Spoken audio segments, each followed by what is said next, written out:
नमस्ते दोस्तों, मेरी इस वीडियो में आपका स्वागत है। हरि के सच्चे भक्त हो तो वीडियो को पूरा देखें।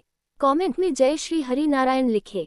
वट सावित्री व्रत कथा। विवाहित महिलाओं के बीच अत्यधिक प्रचलित ज्येष्ठ कृष्ण अमावस्या के दिन आने वाले सावित्री व्रत की कथा निम्न प्रकार से है। भरत देश के एक राजा थे जिनका नाम अश्वपति था। भरत देश के राजा अश्वपति की कोई संतान न थी। उन्होंने संतान की प्राप्ति के लिए मंत्रोच्चारण के साथ प्रतिदिन 1,00,000 आहुतियां दी। 18 वर्षों तक ये क्रम जारी रहा। इसके बाद सावित्री देवी ने प्रकट होकर वर दिया कि राजन, तुझे एक तेजस्वी कन्या पैदा होगी। सावित्री देवी की कृपा से जन्म लेने के कारण से कन्या का नाम सावित्री रखा गया। कन्या बड़ी होकर बेहद रूपवान हुई। योग्य वर न मिलने की वजह से सावित्री के पिता दुखी थे। उन्होंने कन्या को स्वयं वर तलाशने भेजा। सावित्री तपोवन में भटकने लगी। वहां साल्व देश के राजा द्युमत्सेन रहते थे, क्योंकि उनका राज्य किसी ने छीन लिया था। उनके पुत्र सत्यवान को देखकर सावित्री ने पति के रूप में उनका वरण किया। ऋषिराज नारद को जब ये बात पता चली तो वह राजा अश्वपति के पास पहुंचे और कहा कि हे राजन, यह क्या कर रहे हैं आप? सत्यवान गुणवान है, धर्मात्मा है और बलवान भी है, पर उसकी आयु बहुत छोटी है, वह अल्पायु है। 1 वर्ष के बाद ही उसकी मृत्यु हो जाएगी। ऋषिराज नारद की बात सुनकर राजा अश्वपति घोर चिंता में डूब गए। सावित्री ने उनसे कारण पूछा तो राजा ने कहा, पुत्री, तुमने जिस राजकुमार को अपने वर के रूप में चुना है वह अल्पायु है। तुम्हें किसी और को अपना जीवन साथी बनाना चाहिए। इस पर सावित्री ने कहा कि पिताजी, आर्य कन्याएं अपने पति का एक बार ही वरण करती हैं। राजा एक बार ही आज्ञा देता है और पंडित एक बार ही प्रतिज्ञा करते हैं और कन्यादान भी एक ही बार किया जाता है। सावित्री हठ करने लगी और बोली, मैं सत्यवान से ही विवाह करूंगी। राजा अश्वपति ने सावित्री का विवाह सत्यवान से कर दिया। सावित्री अपने ससुराल पहुंचते ही सास ससुर की सेवा करने लगी। समय बीतता चला गया। नारद मुनि ने सावित्री को पहले ही सत्यवान की मृत्यु के दिन के बारे में बता दिया था।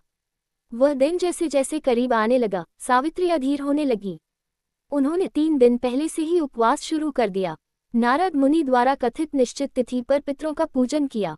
हर दिन की तरह सत्यवान उस दिन भी लकड़ी काटने जंगल चले गए, साथ में सावित्री भी गईं। जंगल में पहुंचकर सत्यवान लकड़ी काटने के लिए एक पेड़ पर चढ़ गए। तभी उसके सिर में तेज दर्द होने लगा। दर्द से व्याकुल सत्यवान पेड़ से नीचे उतर गए। सावित्री अपना भविष्य समझ गईं। सत्यवान के सिर को गोद में रखकर सावित्री सत्यवान का सिर सहलाने लगी। तभी वहां यमराज आते दिखे। यमराज अपने साथ सत्यवान को ले जाने लगे। सावित्री भी उनके पीछे पीछे चल पड़ी। यमराज ने सावित्री को समझाने की कोशिश की कि यही विधि का विधान है, लेकिन सावित्री नहीं मानी। सावित्री की निष्ठा और पतिपरायणता को देखकर यमराज ने सावित्री से कहा कि हे देवी, तुम धन्य हो, तुम मुझसे कोई भी वरदान मांगो। सावित्री ने कहा कि मेरे सास ससुर वनवासी और अंधे हैं, उन्हें आप दिव्य ज्योति प्रदान करें। यमराज ने कहा, ऐसा ही होगा, जाओ अब लौट जाओ। लेकिन सावित्री अपने पति सत्यवान के पीछे पीछे चलती रही। यमराज ने कहा, देवी तुम वापस जाओ। सावित्री ने कहा, भगवान, मुझे अपने पतिदेव के पीछे पीछे चलने में कोई परेशानी नहीं है। पति के पीछे चलना मेरा कर्तव्य है। ये सुनकर उन्होंने फिर से उसे एक और वर मांगने के लिए कहा। सावित्री बोली, हमारे ससुर का राज्य छिन गया है, उसे पुनः वापस दिला दें। यमराज ने सावित्री को यह वरदान भी दे दिया और कहा, अब तुम लौट जाओ। लेकिन सावित्री पीछे पीछे चलती रही।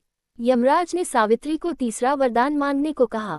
इस पर सावित्री ने 100 संतानों और सौभाग्य का वरदान मांगा। यमराज ने इसका वरदान भी सावित्री को दे दिया। सावित्री ने यमराज से कहा कि प्रभु, मैं एक पतिव्रता पत्नी हूँ और आपने मुझे पुत्रवती होने का आशीर्वाद दिया है। ये सुनकर यमराज को सत्यवान के प्राण छोड़ने पड़े। यमराज अंतर्ध्यान हो गए और सावित्री उसी वट वृक्ष के पास आ गई जहाँ उसके पति का मृत शरीर पड़ा था। सत्यवान जीवंत हो गया और दोनों खुशी खुशी अपने राज्य की ओर चल पड़े। दोनों जब घर पहुंचे तो देखा कि माता पिता को दिव्य ज्योति प्राप्त हो गई है। इस प्रकार सावित्री सत्यवान चिरकाल तक राज्य सुख भोगते रहे।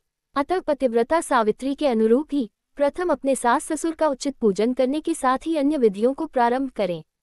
वट सावित्री व्रत करने और इस कथा को सुनने से उपवासक के वैवाहिक जीवन या जीवन साथी की आयु पर किसी प्रकार का कोई संकट आया भी हो तो वो टल जाता है। वीडियो अच्छी लगी हो तो वीडियो को लाइक, सब्सक्राइब और शेयर करें।